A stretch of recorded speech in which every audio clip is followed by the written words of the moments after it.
అందరికీ నమస్కారం. అన్ని విషయాలు ప్రసన్న అన్న చెప్పిండు, బ్యాలెన్స్ మా నట్ కుమార్ కూడా చెప్పిండు. కాకపోతే ఈ పోరాటం మనం దాదాపు 20 ఏళ్ళ నుంచి చేస్తున్నాము.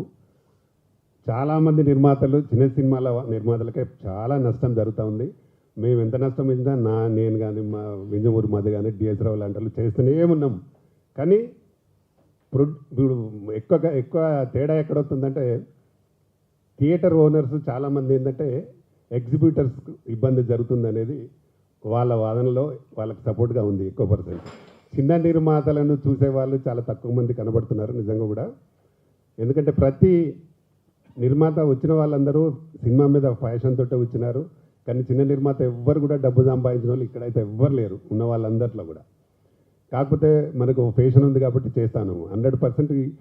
ఈ ఒక షో అనేది మనం దాదాపు 5-6 ఇయర్స్ 10 ఇయర్స్ నుంచి కూడా అడుగుతున్నాం. ఒకసారి దాసనారాయణరావు మనం అందరం కూర్చొని సెక్రటరీతో మీటింగ్ జరిగినాడు కూడా మేమున్నాం. ఆ రోజు అందరూ ఓకే అన్నారు, ఫైనల్గా మళ్ళీ జరగలేదు. ఎందుకు జరగలేదు అంటే ఇళ్ళనే మన దానిలో ఉన్న కొందరు పెద్దలే దాన్ని జరగకుండా చేసినారు. కాబట్టి ఇప్పటికైనా ఒక కమిటీ వేసినారు కాబట్టి దీన్ని అందరూ తప్పకుండా చిన్న నిర్మాతకు మంచి జరిగే విషయాన్ని అందరూ పరిశీలించి తప్పకుండా ఈ కమిటీలో ఒక నిర్ణయం తీసుకుంటారని దాని ఉద్దేశంగానే నటికుమార్ గారు దీన్ని మీటింగ్ పెట్టడం జరిగింది. తప్పకుండా అందరూ భయపడుతుండొచ్చు, కొందరు భయపడుతుండొచ్చు, కొందరు భయపడవచ్చు. కుమార్, డెఫినెట్గా నష్టం జరుగుతున్నది నిర్మాతలకు. వాళ్ళ తరఫున నువ్వు పోరాడుతున్నావు, గ్రేట్.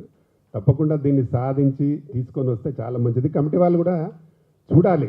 కమిటీలో ఫోన్ల మీద జరుగుతున్నాయట. మేము వింటున్నామంటే, నేను డైరెక్ట్ చూడలే కానీ వింటున్నాం ఏంటంటే డిసిషన్స్ అని ఫోన్ల మీద జరుగుతున్నాయి ఉన్న కమిటీ మెంబర్స్. అలా జరగడం కాదు కదా. కమిటీ చేసినప్పుడు ఒక కూర్చొని ఎవరికి కరెక్ట్ జరుగుతూ ఉంది, ఎవరికి అన్యాయం జరుగుతుంది అనేది పరిశీలించి చేయాలి. ఓన్లీ ఎగ్జిబ్యూటర్ల వరకే కాదు, నిర్మాతలు కూడా మనుషులే. నిర్మాతలు కూడా చాలామంది డబ్బులు కూడగొట్టుకున్న వాళ్ళే ఉన్నారు. కొందరు ఏళ్ళ మీద లెక్క పెట్టచ్చు, డబ్బులు సంపాదించాలి కొందరు మాత్రమే. చాలామంది నిర్మాతలు పొడగొట్టుకున్న ఇండస్ట్రీలో. కాబట్టి వాళ్ళ పక్షాన్ని కూడా ఆలోచించి చేయాల్సిందిగా డెఫినెట్గా నేను కూడా డిమాండ్ చేస్తూ ఉన్నాను. మనం చాలా రోజుల నుంచి అడుగుతున్న ఒక్క సమస్య కూడా పరిష్కారం కావట్లేదు. పర్సంటేజ్ చిన్న నిర్మాతలకు ఏది కూడా జరగడం లేదు. కాబట్టి ఇప్పుడైనా ఈ కమిటీ నిర్ణయం చేసుకుంటుందని, సురేష్ బాబు అధ్యక్షతన జరుగుతుందని, ఆయన ఎగ్జిబ్యూటర్, డిస్ట్రిబ్యూటరు, ప్రొడ్యూసర్ అన్నీ ఉన్నాడు కాబట్టి ఆయనకు అన్నీ తెలుసు. తప్పకుండా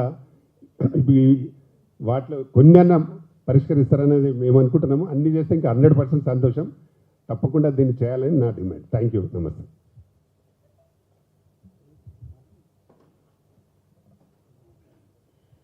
సబ్ కమిటీ మీటింగ్ 15th ఉన్నది. దానికి ముందే ఈ విధంగా మీటింగ్ పెట్టి అందరి ప్రాబ్లమ్స్ని ఇలా చెప్పడం అనేది జరుగుతుంది.